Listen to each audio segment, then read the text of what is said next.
Welcome to We Hope in God channel. Today, we're doing a bit of a deep dive into some source material that really struck me recently. It's about a pretty high-stakes moment from way back. High stakes is right. 40 years of wandering hinged on it. Exactly.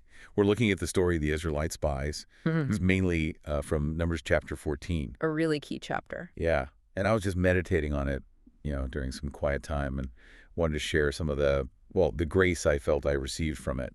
Hopefully it can be a little light for your walk, too. We really want to get into what made two guys, Joshua and Caleb, see, victory when everyone else just saw disaster. Right. And just to set the scene real quick, the Israelites, they'd just had this incredible escape, freedom from slavery in Egypt. Miraculous stuff. Totally. Yeah. God's leading them through the wilderness, providing for them. And now, boom, they're right there on the edge of Canaan, the land God promised them. The promised land. But it wasn't just, okay, walk in. There was a step first, wasn't there? Reconnaissance. Yep. The command came, send 12 leaders, one from each tribe, to check out the land. 40 days. 40 days. So it was about gathering intel, seeing what they were up against, but also, I guess, confirming the promise, seeing if it was as good as advertised. Exactly. And this is where things get interesting. Yeah. All 12 go in, see the same land, the same people, the same cities. And they come back after the 40 days. And they even bring proof, right? Like physical evidence. Huge grapes, pomegranates, figs, tangible proof the land was incredibly fertile, undeniably good. It flowed with milk and honey, as the famous phrase goes. Rich? So you'd think, great news. You would think. Yeah. But the first 10 spies to report back, Yeah. they just crushed everyone's hopes. So what did they focus on? The obstacles. Yeah. Completely. Right. They said, yeah, the land's great, but the people there, powerful. The cities, massive, fortified, like walls up to the sky. Wow. Okay. And then came the kicker, their own assessment. They said, we seem like grasshoppers compared to them. Oof. Grasshoppers, that's quite an image. Isn't it? It paints such a picture of utter helplessness and fear. And that comparison, that grasshopper complex, it just swept through the whole camp. Instant panic. Total morale collapse. Yeah. But you mentioned 10 spies. What about the other two? Ah, yes. The two dissenters, Joshua, son of Nun, and Caleb, son of Jephunneh, they saw the same things, the same giants, the same walls. But came back with something totally different. Radically different. And their first reaction to the panic, the fear spreading everywhere, was really symbolic. They tore their clothes. Which meant that wasn't just being sad. No. In that culture, tearing your clothes was like a huge public statement, intense grief, maybe protesting blasphemy or reacting to a catastrophe. And here it seems like they saw the people's loss of faith as the catastrophe. Like they're signaling this reaction is wrong, this fear is disastrous. Precisely. And then they stood up in front of everyone, the whole assembly, and they gave their side, their rebuttal. Let's get into that. What did they actually say? Yeah. This is Numbers 14, verses 7 to 9. Right. That's the core of it. They said, basically, look, the land we checked out, it's exceedingly good. Exceedingly good. So they start by confirming the positive. Yes. Acknowledge the goodness. Then they address the fear, but not by arguing about the giants. They say, if the Lord is pleased with us, he will lead us into that land and will give it to us. Okay, let's unpack this. That phrase really jumped out at me too. If the Lord is pleased with us. It's the crucial bit, isn't it? It totally shifts everything. They don't debate military strategy or troop numbers or wall height. They just pivot. Exactly. They insert this completely different factor into the whole equation. Success isn't about us versus them. It's about God's disposition, his pleasure. That's it. It takes the power away from the Canaanites, away from their own strength or lack thereof, and puts it squarely on God's attitude towards his people. So this brings us to the reflection part. It's all about the lens you're using, isn't it? That's the heart of the reflection, yeah. 12 men, identical facts on the ground. Strong cities, powerful people. Everyone saw that. That was the objective reality. No one was denying the challenge. No.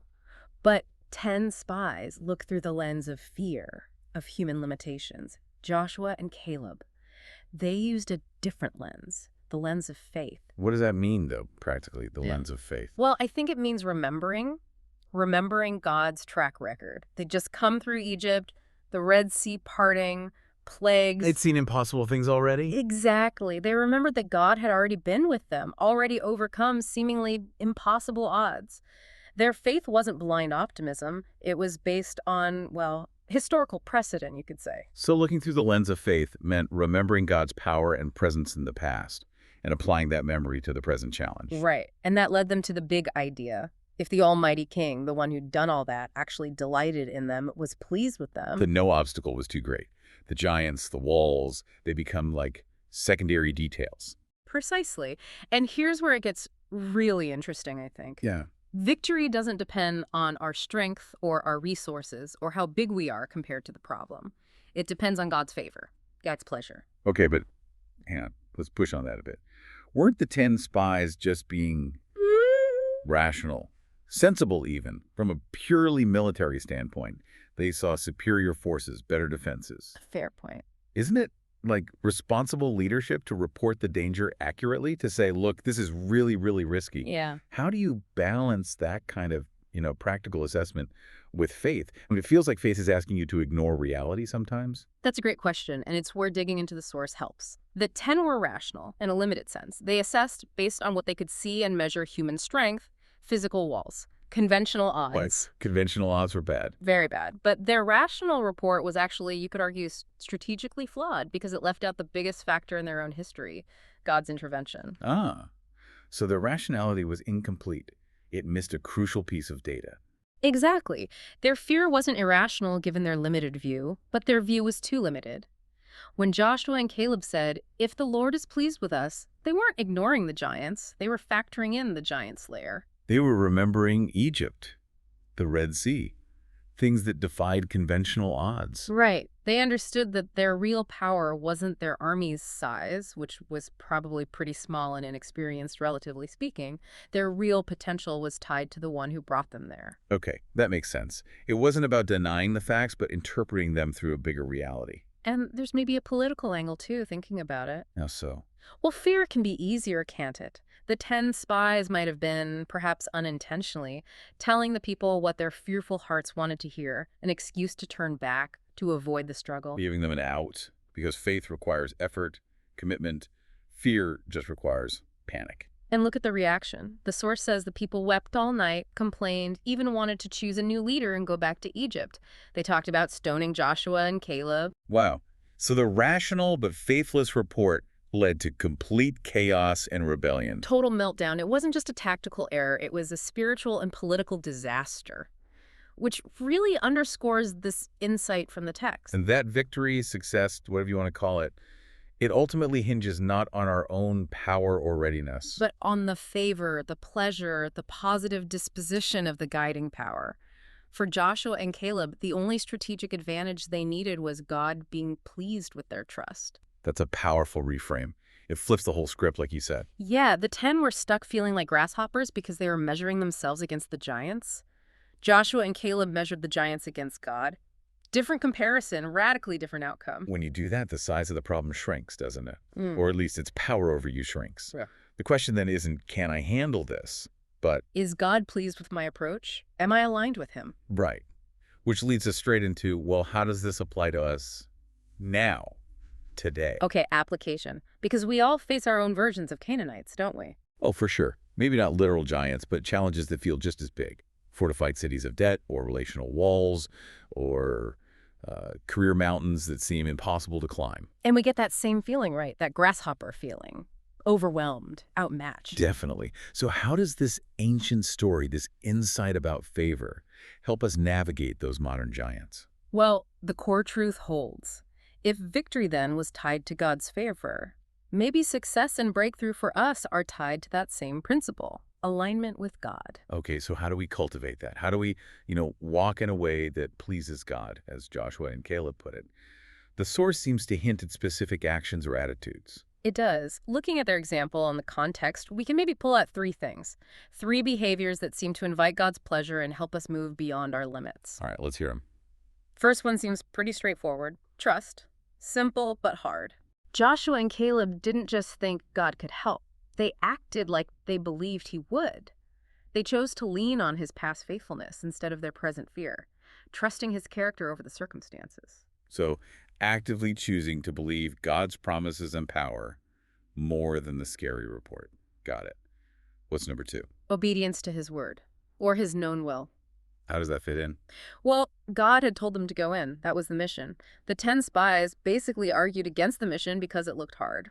Joshua and Caleb focused on doing what God said, trusting him with the how.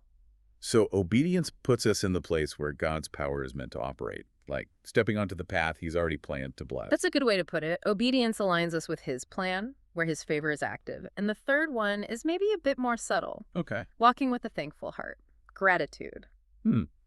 How did you see that in the story? Contrast the two groups. The 10 focused only on the danger, the negative. They were essentially complaining, forgetting the massive deliverance they'd just experienced. Ungrateful, really. Right, they wanted to go back to Egypt. Yeah. Forgetting slavery. Exactly. But Joshua and Caleb, they start by saying the land is exceedingly good. They acknowledge the blessing, the gift, that comes from a place of recognizing God's past and present goodness. Gratitude. And gratitude changes your perspective, doesn't it? It fights fear. It reminds you of what you do have, who is with you, instead of just focusing on the lack or the threat. Absolutely. It fundamentally shifts your mental state away from scarcity and fear towards abundance and trust. So trust, obedience, and gratitude. These are the things that kind of align us with God's pleasure. It seems that way from the text. And when we focus on those things, on pleasing God through trust, obedience, thankfulness, something shifts. What shifts? We stop obsessing over our own limitations. The grasshopper feeling starts to fade. Why? Because our focus isn't on us anymore. It's on him. We're measuring by his strength, not ours. Exactly. We start looking at the challenge from his perspective, leaning on his resources, and suddenly we're not defined by our grasshopperness. We're defined by the power of the one leading us. That changes everything. The application then, for you listening, when you're facing that giant, that walled city. The first step isn't necessarily drafting a better plan or finding more resources or trying to puff yourself up. Maybe the first step is internal. Checking the alignment. Yeah. Asking, am I operating from trust right now? Am I willing to obey what I know God wants even though it's scary? Is my heart focused on gratitude for what he has done or just fear about what might happen? It reorients your whole strategy. It changes the very basis of potential success from my ability to go its favor. And that can turn what looks like certain defeat into, well, maybe not easy victory, but certain victory because the decisive factor isn't you anymore. Wow. So the takeaway is bold action rooted in trust. I think so. A call to boldness. Don't let the noise of the fearful 10 spies in your head or even around you dictate your path. Listen to the two. Move forward with that conviction. If God is pleased with our trust, our obedience, our grateful heart, he will lead us in. He will give us the land. That's the core nugget, isn't it? That connection between his pleasure and his provision. Definitely. So maybe a final thought for you to mull over today. Okay, here's something to chew on. When you look at that challenge in front of you, that big project, that difficult relationship, that scary unknown, Yeah. instead of asking first, am I strong enough? Do I have what it takes? Ask yourself, is my heart postured in a way that invites God's pleasure? Am I trusting, obeying, giving thanks? Because if you are, Then maybe, just maybe, you're already standing on victorious ground. May reflecting on Joshua and Caleb help you rise above feeling like a grasshopper today and empower you to start claiming that exceedingly good land God has promised you, whatever form it takes in your life. amen to that. Thanks for joining us for this deep dive. We hope this meditation encourages you, and we look forward to exploring more together soon. The land before our eyes is bright and white. Though giants stand, his promise won't hide. We've seen his hand in the desert nights. He split the sea and gave us light.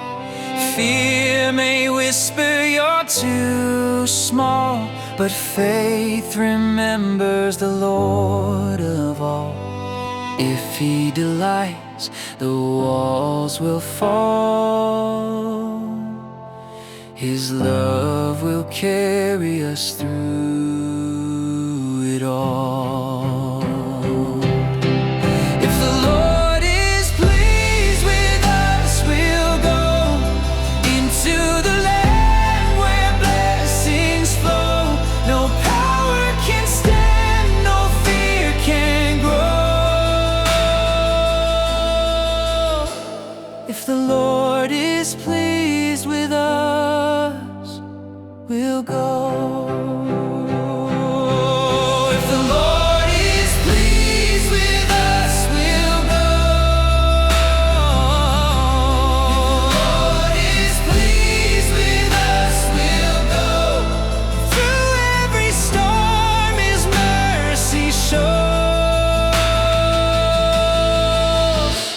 If the Lord is pleased with us, we'll go.